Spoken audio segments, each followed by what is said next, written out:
চিলাপথাৰৰ যুৱক হত্যাৰ লোমহৰ্ষক ঘটনাত অভিযুক্ত গ্ৰেপ্তাৰ আৰক্ষী শুকুৰবাৰে চিলাপথাৰৰ জলকীয়া হুটিত কংকন ওৰফে সুমন দাস নামৰ যুৱকজনৰ হত্যাকাণ্ডৰ ঘটনাত জড়িত থকাৰ অভিযোগত গ্ৰেপ্তাৰ হল যুৱকজন ধৃত যুৱকজন ৩০ বছৰীয়া উত্তম সিনহা ঘৰ ধেমাজিত চিলাপথাৰৰ বালিগাঁৱত মোমায়েকৰ ঘৰত থাকি ট্ৰেক্টৰ চলাইছিল উত্তমে আৰক্ষীয়ে প্ৰথমে হুটপুছ কৰাৰ বাবে আটক কৰে আৰক্ষীৰ জেৰাত উত্তমে নিজ মুখে কংকনক হত্যা কৰাৰ কথা স্বীকাৰ কৰাৰ পাছতে যুৱকজনক গ্ৰেপ্তাৰ কৰে চিলাপথাৰ আৰক্ষীয়ে ঘটনাৰ সংক্ৰান্তত আৰক্ষীয়ে গোচৰ পঞ্জীয়ন কৰি তদন্ত অব্যাহত ৰাখিছে উল্লেখযোগ্য যে ৩০ জানুৱাৰী নিশা চিলাপথাৰৰ ২ নং ভৈৰৱপুৰ কংকন দাস ওৰফে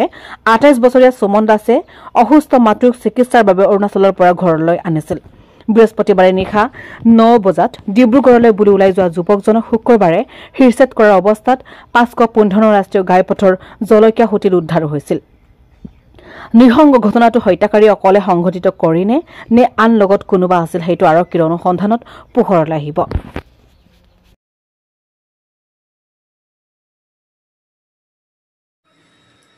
এজন কংকন দাস নামৰ ভৈৰৱপুৰৰ ল'ৰা এজনক ডিঙিত চুকাস্ত্ৰই কাটি পেলাই যিটো ভঙা দলঙত ৰাস্তাত পেলাই থৈছিল তাৰপিছত তদন্তক্ৰমে আমি মাননীয় ধেমাজি জিলা আৰক্ষী অধীক্ষক মহোদয় অতিৰিক্ত আৰক্ষী অধীক্ষক মহোদয় আৰু DSP সকলোৱে ঘটনাস্থলী উপস্থিত হৈ ছুপাৰভাইজ কৰে ঘটনাত তদন্ত কৰে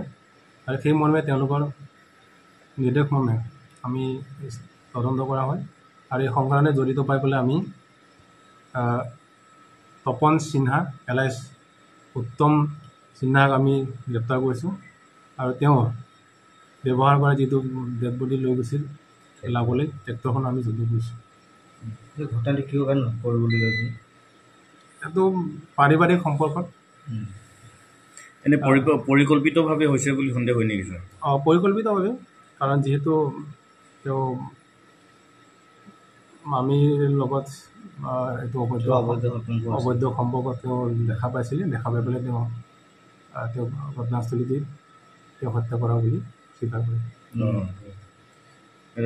কায়ত্ব কৰিছে ছাৰ কৰায়ত্ব কৰিবলৈ আমি অনুসন্ধান কৰি আছোঁ